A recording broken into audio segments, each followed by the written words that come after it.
फिर हम पंजाब स्पीड की बात करेंगे और उसके बाद कल बाजी मरियम आई थी, उन्होंने कहा था किया है करके दिखाएंगे। तो यही स्लोगन था या मैं गलत कह रहा हूँ? तो उस पर बात करेंगे कि क्या किया है और अब क्या करके दिखाएंगे। तो सबसे पहले तो मैं आपके सामने रखता हूँ कि जब पंजाब स्पीड गवर्नमेंट में आई ये इम्पोर्टेड हुकूमत, तो लोड शेडिंग नहीं थी। आप सबको याद है कि माजी बईद की बात नहीं है बल्कि माजी करीब की बात है कि लोड शेडिंग मुल्क के अंदर नहीं थी। उसके फ़ौरन बाद लोड शेडिंग शुरू हुई। चलें, हो सकता है कोई वजूहात बनी हों। इन्होंने 2 हफ़्ते लिए, पूरी तरीके से उसका जायज़ा लिया। हमाद अज़हर साहब साथ साथ बताते रहे कि लोड शेडिंग क्यों हो रही है और क्यों और होगी। जायज़ा लेने के बाद 1 मई को पंजाब स्पीड ने ये ऐलान किया कि अब ज़ीरो लोड शेडिंग होगी। ये पहला वादा था, आपने ये याद रखना है। ये इस इम्पोर्टेड हुकूमत के वज़ीर आज़म का कौम के साथ किया हुआ पहला वादा था कि अब के बाद ज़ीरो लोड शेडिंग होगी। आपको पता है उसी दिन दबा के लोड शेडिंग हुई, अगले दिन दबा के लोड शेडिंग हुई। भाई 1 सेकंड ज़रा पीछे खामोशी रखिएगा। अगले दिन दबा के लोड शेडिंग हुई और जब 4-5 दिन फिर अवाम बिलक उठी, शदीद गर्मी, आपको पता है इस दफ़ा गर्मी भी ज़्यादा पड़ रही है, तो जो वज़ीर मौसूफ़, आपने याद रखना है ये वही वज़ीर मौसूफ़ हैं जिनको एक बहुत ही काबिल आदमी हैं और बड़े ही होनहार आदमी हैं और इन्हें पाकिस्तान की तारीख़ में एक एज़ाज़ हासिल है जो पाकिस्तान की तारीख़ में किसी और को नहीं है। पाकिस्तान के किसी नकम्मे तरीन आदमी को वो एज़ाज़ हासिल नहीं है जो इनको है, और वो है कि ये वाहिद वज़ीर मौसूफ़ हैं जिनकी वज़ारत में पिछले दौर में पाकिस्तान की एक्सपोर्ट नीचे गई थी ऊपर जाने की बजाय, तो ये एक्सपोर्ट खा गए थे। अब मुझे नहीं पता, ये डीज़ल इंजन से निकल के अब ये वज़ीर साहब इलेक्ट्रॉनिक हो गए हैं कि चार्ज होते हैं खुद ही, और बिजली भी खा गए हैं, क्योंकि फिर इन्होंने बताया कि लोड शेडिंग 3.5 घंटे होगी। मतलब इम्पोर्टेड हुकूमत के वज़ीर आज़म ने झूठ बोला था कि ज़ीरो होगी और इन्होंने कहा कि नहीं अब 3.5 घंटे होगी। फिर आपके सामने उस 3.5 घंटे का तमस्खर क्या उड़ा वो भी आपके सामने है। उसके बाद में कुछ चीज़ें आपके सामने और रखता हूँ। कहते हैं कि इमरान खान मुआहदे करके गए थे, तो सामने ले आइए इमरान खान मुआहदा करके गए थे। क्योंकि वो अंग्रेज़ी में है इसलिए समझ नहीं आनी, तो हमारे पास सिबगतुल्लाह विर्क साहब है, बहुत अच्छा तर्जमा करते हैं अंग्रेज़ी से उर्दू में। हम इस एक दिन के लिए आपको इनकी सर्विसेज उधार देने को तैयार हैं ताकि आपको एक दफ़ा पढ़ा दें अच्छी तरह से कि वो जिसको आप मुआहदा कह रहे हैं वो IMF की अपनी रिपोर्ट है, मुआहदा नहीं है। मैं दोबारा रिपीट कर दूं, क्योंकि अंग्रेज़ी में है तो आपको गलतफहमी हो रही है। वो मुआहदा नहीं है, वो IMF की अपनी रिपोर्ट है। बिल्कुल आपके ऊपर दबाव है और आप पर तो कई वजूहात की वजह से दबाव है, वो बाद में बताता हूँ। दबाव हम पे भी था, लेकिन इमरान खान ने सबसे पहले एब्सोल्युटली नॉट अडोंगो कहा, फिर एब्सोल्युटली नॉट कहा जब ये कहा गया कि आप आवाम की खाल खींचें। तो जब पूरी दुनिया में पेट्रोल की कीमत, डीज़ल की कीमत ऊपर जा रही थी, तो इमरान खान ने उसको नीचे करके दिखाया था। और वो जो सब्सिडी देनी थी, ये हमारे साथ मुनाजरा कर लें, वो भी बताएंगे कि हम कहाँ से ले रहे थे, उसका भी पूरा इंतज़ाम किया था। और IMF को सेटिस्फाई किया था हमने, प्रेशर नहीं उनका लिया था, बल्कि उनसे आर्गूमेंट किया था कि हमने अपने निचले तबके को हर सूरत बचाना है।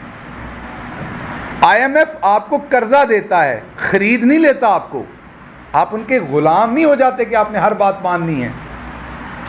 उसके बाद अगर आप देखें 32 रुपये यूनिट साहिवाल कोल प्लांट दे रहा है, महंगी तरीन बिजली पैदा करके दे रहा है, जो आप पे करते हैं, इन्हीं का लगाया हुआ शाखसाना है। बिजली के तमाम महंगे कॉन्ट्रैक्ट जो है, अभी ये 14 रुपये फ़ी यूनिट बिजली महंगी कर चुके हैं जब से ये आए हैं। हमने अपने पूरे टेन्योर में शायद 6 रुपये भी नहीं की थी, ये 14 रुपये कर चुके हैं। और ये बिजली के तमाम महंगे, हमें भी जो 6 रुपये करनी पड़ी थी, वो इन्होंने जो किकबैक्स ली थी, जो महंगे बिजली के मंसूबे लगाए थे, उनकी वजह से हमें भी करने पड़े थे। उसके बाद अगर आप देखें, बिजली रिकॉर्ड महंगी, गैस रिकॉर्ड महंगी, इंडस्ट्री की गैस बंद कर दी गई। मैं नहीं कह रहा, ये खुद कह रहे हैं, इनके खुद सर्कुलर्स कह रहे हैं। उससे क्या होगा? एक्सपोर्ट ख़त्म हो जाएगी। एक्सपोर्ट ख़त्म होगी, क्या होगा? आपका करंट अकाउंट डेफिसिट बढ़ेगा। करंट अकाउंट डेफिसिट बढ़ेगा, रुपए के ऊपर और प्रेशर आएगा, रुपया और नीचे जाएगा, आपके यहाँ इन्फ्लेशन के ऊपर और बुरा असर पड़ेगा। एक्सपोर्ट ख़त्म होगी, फैक्ट्री बंद होगी। फैक्ट्री बंद होगी, उस फैक्ट्री से रिलेटेड जितनी सनत है वो बंद होगी। वो सारा सनती जो एक सिस्टम है बंद होगा, तो क्या होगा? बेरोज़गारी होगी। एक बेरोज़गारी तो हमारे मीडिया में कई ऐसे अदारे हैं जिन्होंने खामखा की क्रिएट की ना, कि आपको तनख्वाहें टाइम पे नहीं देते, खुद 40% मुनाफा कमाते हैं। ये सही वाली बेरोज़गारी होगी। यहाँ तो झूठ मूठ आपके सर पे थोपी हुई है। और बेरोज़गारी होगी तो आपके सामने फिर क्या होगा? क्राइम भी बढ़ेगा, सब कुछ होगा, फिर भूख अफलास बढ़ेगी। दूसरी तरफ मीडिया मैनेजमेंट की जाती है। वो तुर्की का दौरा था 3 दिन का, उसके ऊपर बूथा लगाया गया था शहबाज शरीफ साहब का। पहले लेटरीनों पे बूथा लगाते थे इस शख्स का। पंजाब में एक लेटरीन बनाते थे, तो मैं कह नहीं रहा, तस्वीरें मौजूद है इंटरनेट पे, तो बैनर पे इनका बूथा लगाया जाता था। अब मुझे समझ नहीं, बाथरूम जाते हुए इन्हें देखने की क्या ज़रूरत थी लोगों को? क्या उससे बाथरूम करने में आसानी होती थी? माजरत चाहता हूँ ये बात करने में, लेकिन बाथरूम के सामने शहबाज शरीफ की तस्वीर लगाने से क्या डर के बंदा बाथरूम से जल्दी फारिग हो जाता था? क्या मतलब उसका कोई पर्पज़ होगा ना, इनसे पूछें। क्योंकि कल मरियम साहबा कह रही थी, किया था करके दिखाएंगे। मैं स्लोगन उनका सही पढ़ दूँ, मुझे याद नहीं है। तो पूछना है कि क्या दोबारा बाथरूमों पे भी तस्वीर लगाएंगे आप लोग? आपने किया था, अब करके दिखाएंगे आप। तो दोबारा वो एक एयरलाइन का इश्तिहार लग रहा था, जिसमें वो पीछे बिल्डिंग थी एक ग्रैंड, जो टूरिस्ट को अट्रैक्ट करती है। 3 दिन का दौरा, मुझे पता चला शायद 26 करोड़ के इश्तिहारात दे दिए गए उसके ऊपर।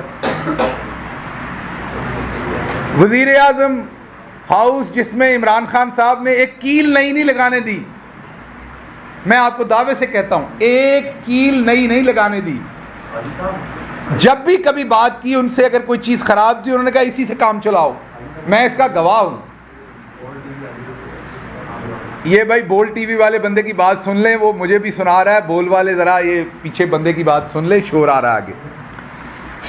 एक कील नई नहीं लगाई, लेकिन अब 8 करोड़ रुपए का स्विमिंग पूल जो है, और मैंने वो खुश्क स्विमिंग पूल देखा हुआ है, उसमें पानी नहीं भरा हमने पूरे 4 साल, क्योंकि खान साहब ने भरने नहीं दिया।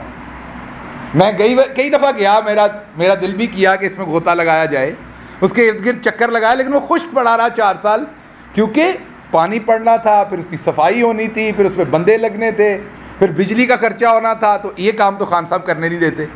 तो वो खुश्क मैंने ज़रूर देखा, कई दफ़ा शाम को उसके साइड पे जाके बैठा भी मैं, तो उसमें कोई ख़राबी नहीं थी, कोई टूट फूट नहीं थी।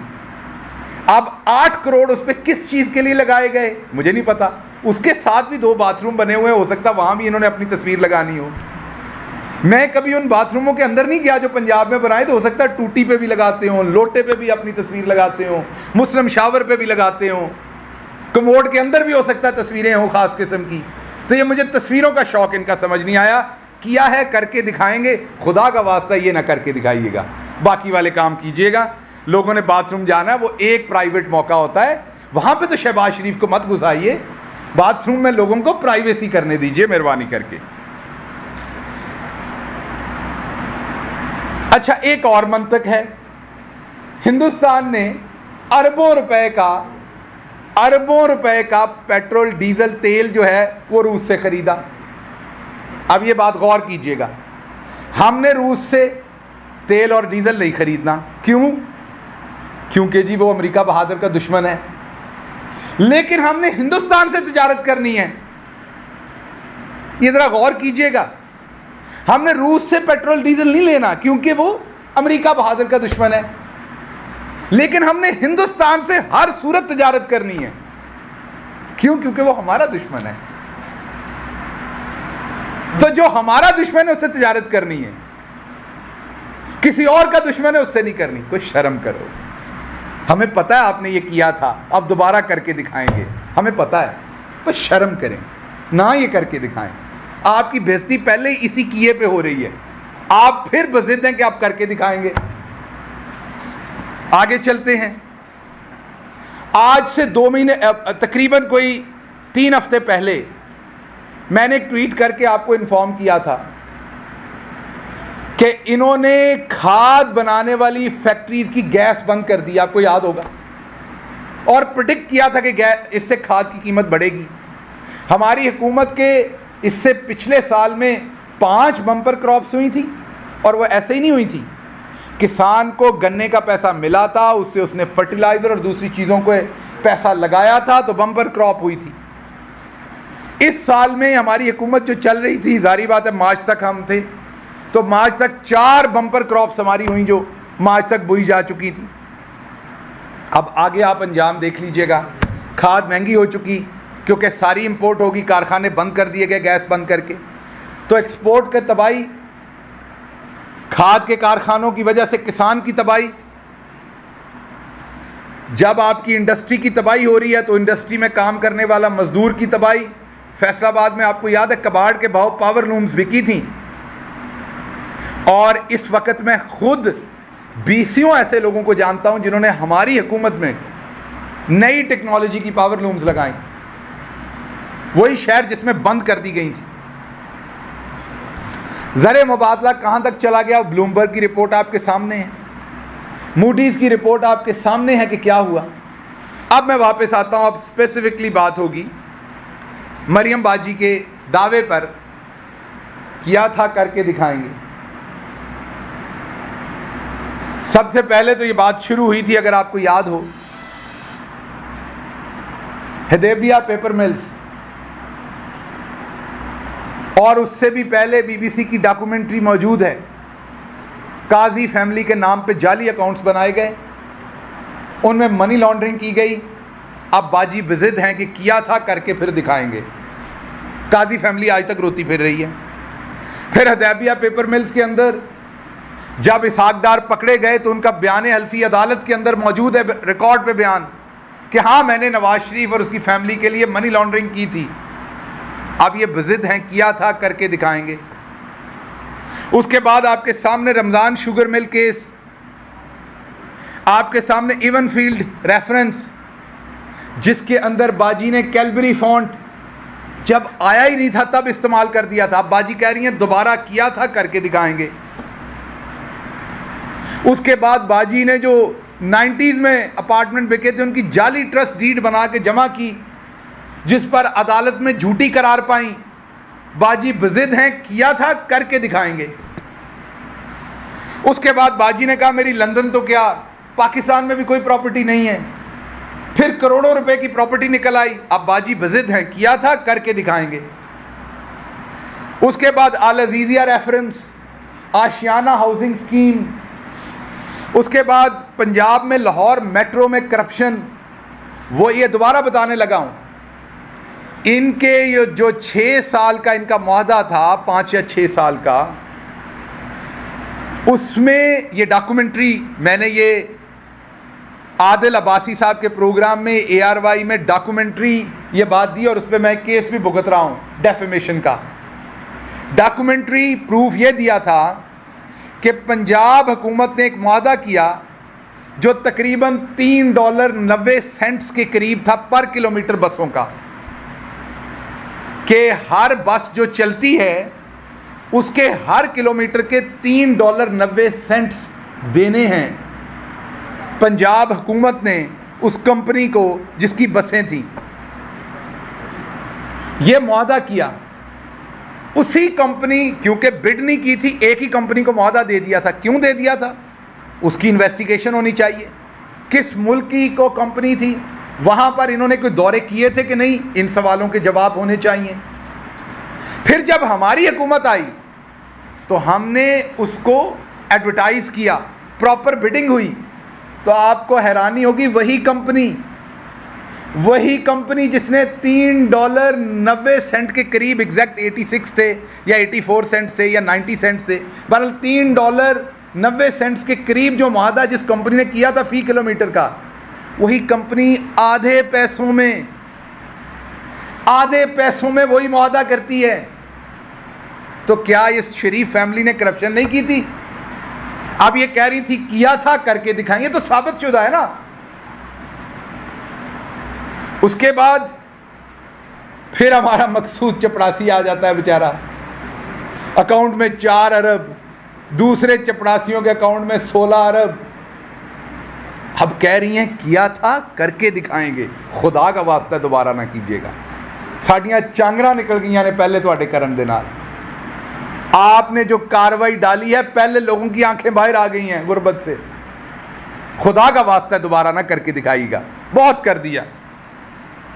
32 जाली कंपनियों के नाम पर मनी लॉन्ड्रिंग की गई, जो मैंने अभी आपको बताया।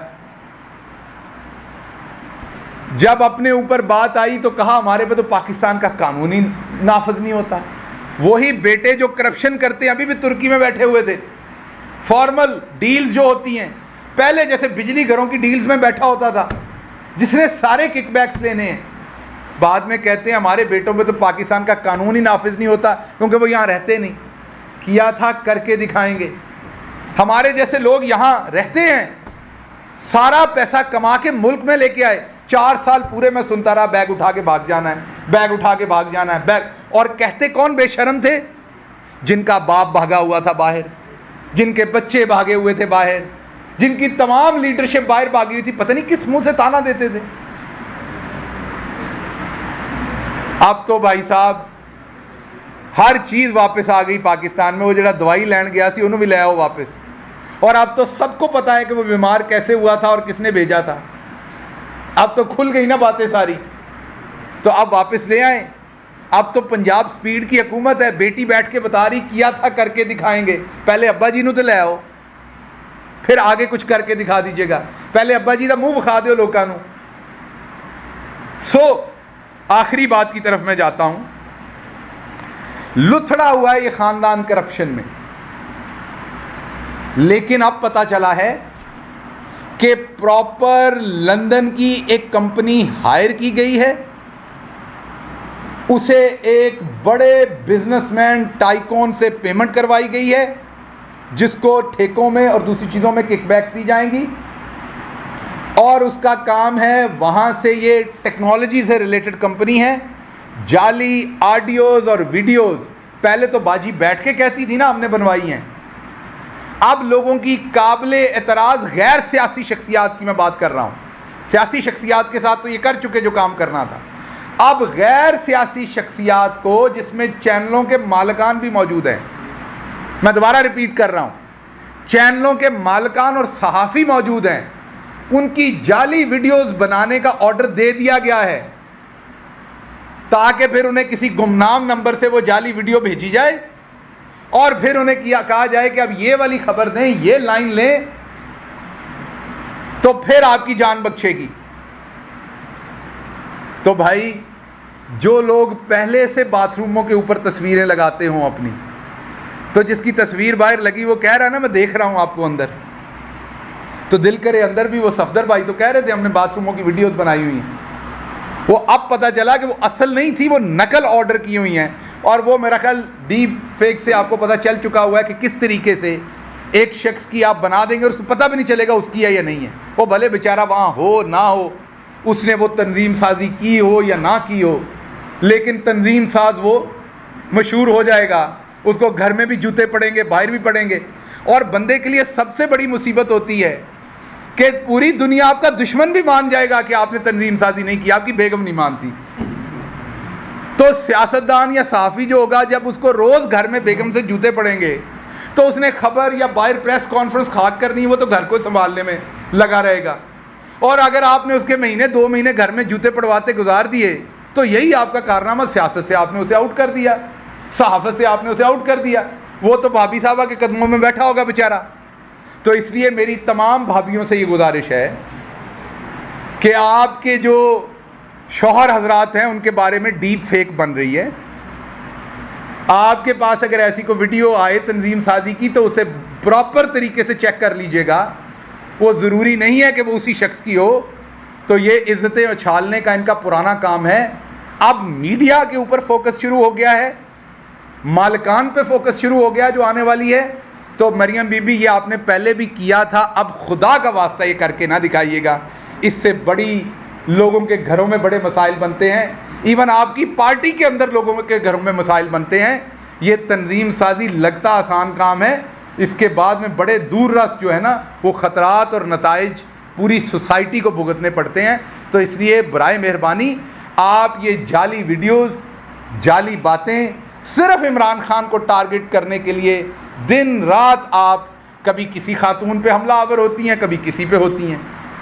अगर आपके पास कोई सबूत है मुकदमा कीजिए, सबूत लाइए, खामखा लोगों की इज्जतें मत उछालिए, इससे कोई फ़ायदा नहीं होने वाला।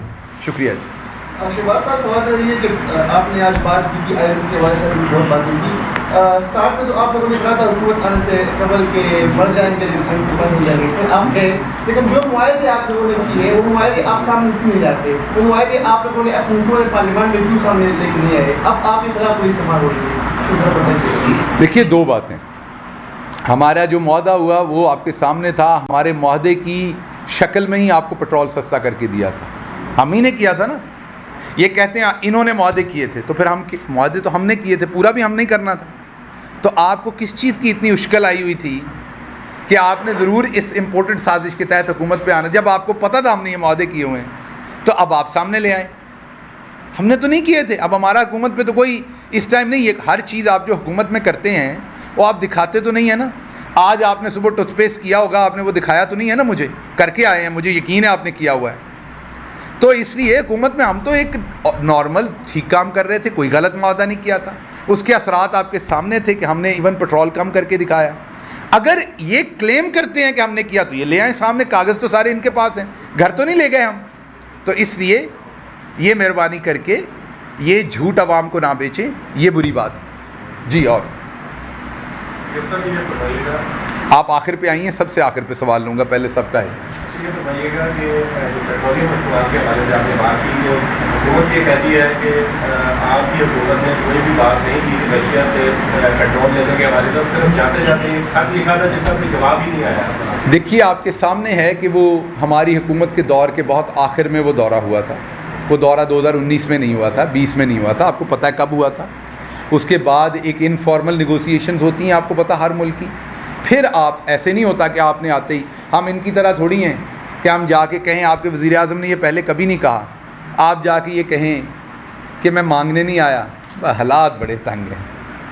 अक्सर आपको ट्रैफिक सिग्नल पे लोग ऐसे ही कहते हैं कि मैं मांगने वाला नहीं हूँ। हालात बड़े तंग हैं। वो जो पेशावर बेकारी होते हैं ना, वो हमेशा आपके साथ ये करते हैं। जो बंदा दुरुस्त होता है तो चुप खड़ा होता है, और जो आपको ये पूरी कहानी सुना कहता है जी मैं मांगने वाला नहीं हूँ, बस मजबूर हूँ, ये ज़रा देखिएगा। वो पेशावर बेकारी का ये तरीका वारदात होता है। ये पेशावर बेकारी आ गया है। जो मिलना है 20% इसके बेटे ने लंदन ले जाना है, और इन्होंने किया था, ये दोबारा करके दिखाएंगे, याद रखिएगा। और ये बुनियादी तौर पर एक पूरे का पूरा ड्रामा था।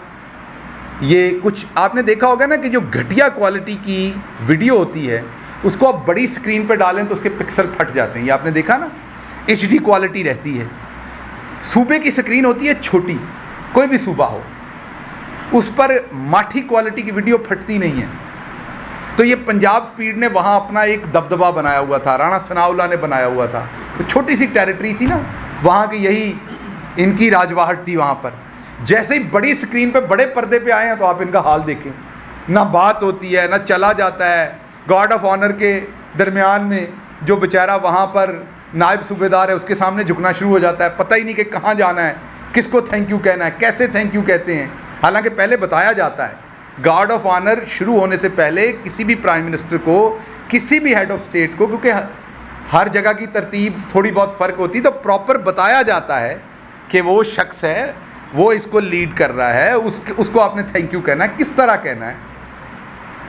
और अगर आपको कहा भी जाए सर्टन तरीके से तो आपने अपनी अपनी कौमी जो आपकी एक गैरत होती है, आपकी कौमी रिप्रेजेंटेशन होती है, आप सब यहाँ अपने अपने चैनल्स को रिप्रेजेंट कर रहे हैं, उससे पहले आप सहाफ़ियों को रिप्रेजेंट कर रहे हैं।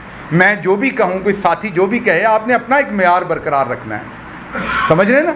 आप उससे तो नहीं जाएंगे क्योंकि आपकी ट्रेनिंग हुई है। तो हेड ऑफ स्टेट पूरे पाकिस्तान का एम्बेसडर होता है, वहाँ पर रिप्रेजेंटेटिव होता है। उस टाइम वो एक शख्स नहीं खड़ा होता, पूरा पाकिस्तान खड़ा होता है वहाँ पर।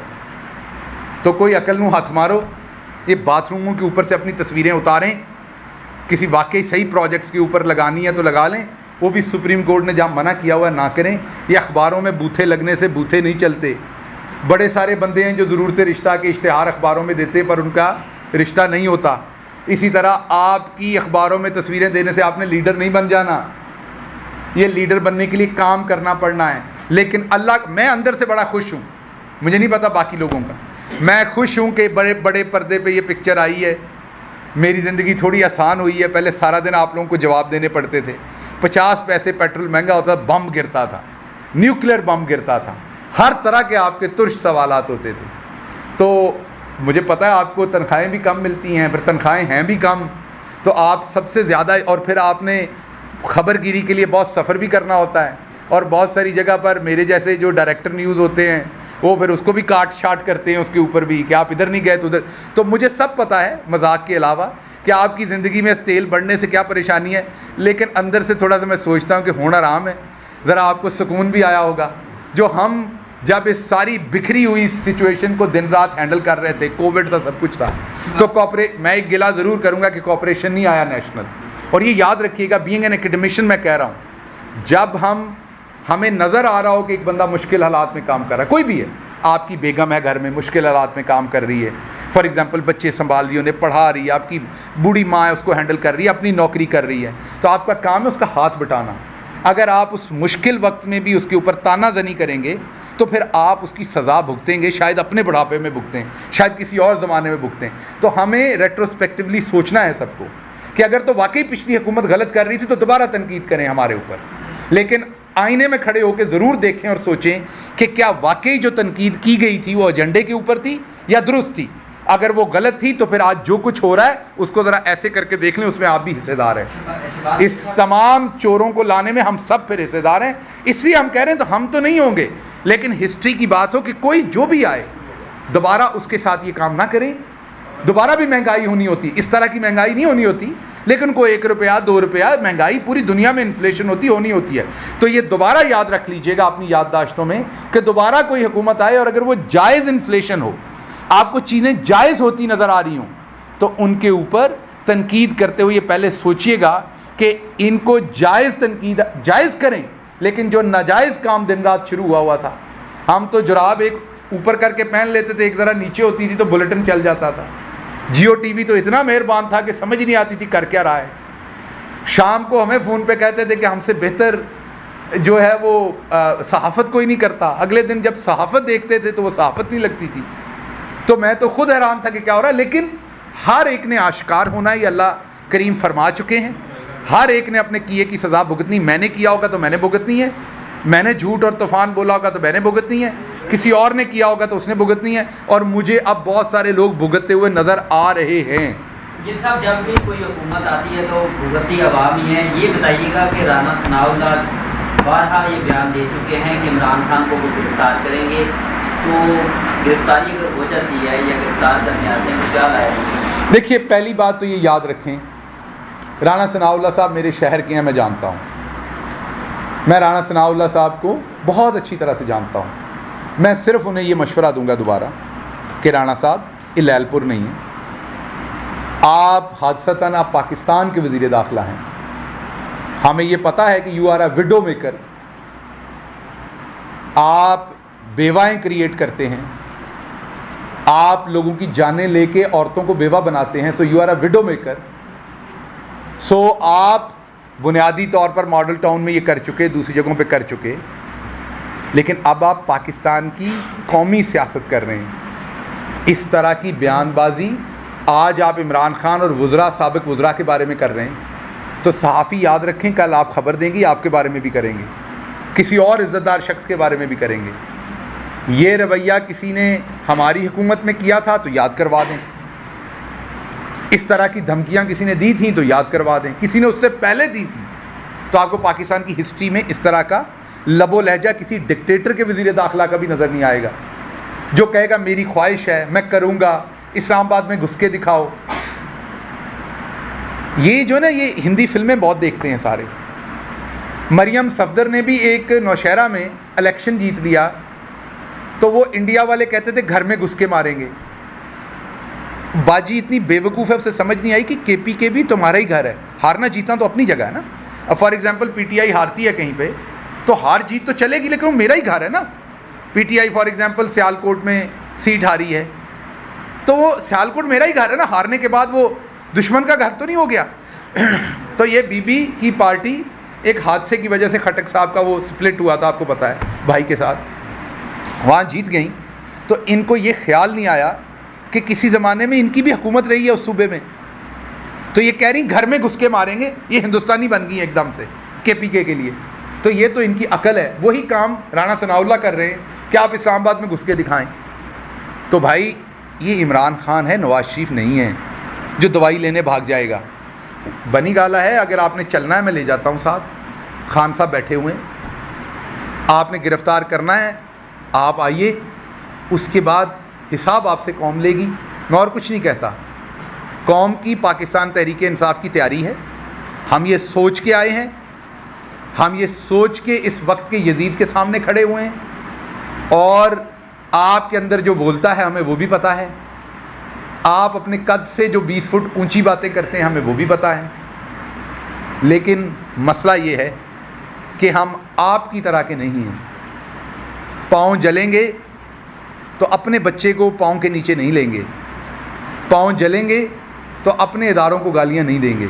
यही तो फ़र्क है सच्चे पाकिस्तानी में कि वो मुश्किल वक्त में भी अपने परचम, अपने इदारों, अपनी सालमियत की किसी चीज़ के ऊपर गाली गलोच पे नहीं उतरेगा। हम नहीं उतरेंगे, ना उतरे थे, और आपको कुछ ज़रा सा भी हो तो आप उतरेंगे। जी सर। जैसा आपने इदारों की सालमियत की बात की है कि आप साथ खड़े हैं, joint chief of staff committee ने बड़ा कैटेगरी के लिए नेशनल डिफेंस यूनिवर्सिटी में खुलकर इस प्रोग्राम पर बात की, जो पाकिस्तान का न्यूक्लियर प्रोग्राम है, और वाज़ेह किया एक लाइन में कि किसी भी शख्स को इजाज़त नहीं होगी सिवाय इस इदारे के इस प्रोग्राम पर बात करें। डायरेक्टली को रेफ़र कर रहे थे शायद साबिक वज़ीर आज़म। आप इस पर कैसे रिस्पॉन्स देंगे? कल पूरी मीडिया पर इसकी बहुत देखिए बात ये है, ये बात बिल्कुल, इस बात की एक साइड बिल्कुल दुरुस्त है कि वो जो हमारा न्यूक्लियर प्रोग्राम है उसके जो रमूज़ हैं, उसके जो हक़ाइक़ हैं, उसकी जो उसके करैक्टरिस्टिक है, माफ़ कीजिएगा, उसकी डिटेल्स हैं जो फ़ौजी एतबार से, दफ़ाई एतबार से, टेक्निकल एतबार से ज़रूरी है, वो किसी पाकिस्तानी को ना करने की इजाज़त होनी चाहिए, ना कोई मुहिब्बे वतन पाकिस्तानी करेगा, क्योंकि वो हमारा सबसे कीमती असासा है। ये चैप्टर तो हो गया क्लोज़।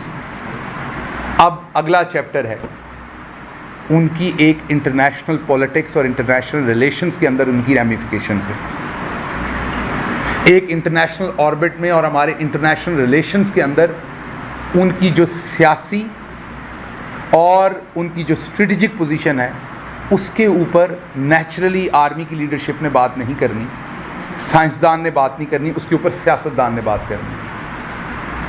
कुछ आपके असासे और एसेट्स होते हैं जो आपने इस्तेमाल नहीं करने होते, आप वो इस्तेमाल करने के लिए नहीं बनाते, वो आप इसलिए बनाते हैं कि आपकी जो पार्लियामेंट होती है, आपके जो सियासी लीडरान होते हैं, आपकी सियासी हिकमत अमली होती है, उसके तहत वो एहसास आपके पास पड़ा हुआ है, आपने उसको इस्तेमाल करना होता है बग़ैर इस्तेमाल किए हुए।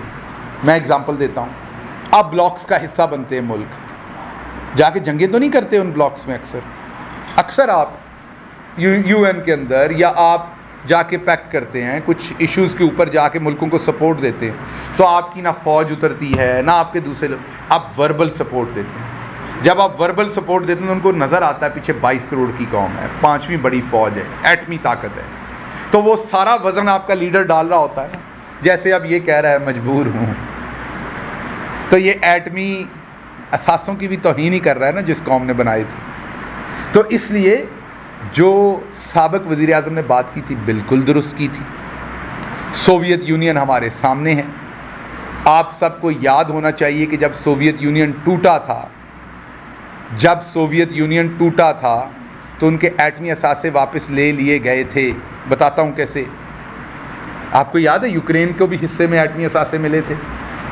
पूरे मुल्क में उन्होंने अपने जगहों पर उनके एटमी असासे थे ना। आपको पता है फिर यूक्रेन से वो वापस लिए गए थे एटमी असासे। फिर आपने आज यूक्रेन का हाल देखा है। इसी तरह रूस का आपने हाल तब देखा था। और ये मैं नहीं कह रहा, ये हमारे मौजूदा आर्मी चीफ ने कहा था, सोवियत यूनियन की एग्जाम्पल दी थी, और इस पर यह बात हुई थी कि मजबूत इकॉनमी ही मजबूत दिफा है। और फिर हमने इसके ऊपर नेशनल सिक्योरिटी पॉलिसी दी थी, जिसकी आप सब ने तहसीन की थी। तो साबिक वज़ीर आज़म नई बात नहीं कर रहे, वो वही बात कर रहे हैं जो बहुत देर से हो रही है, और वो भी बहुत देर से कर चुके हैं। और सोवियत यूनियन की एग्जाम्पल सामने है। अगर आपकी इक्तसादियात अच्छी होगी तो आपका दिफा अच्छा होगा।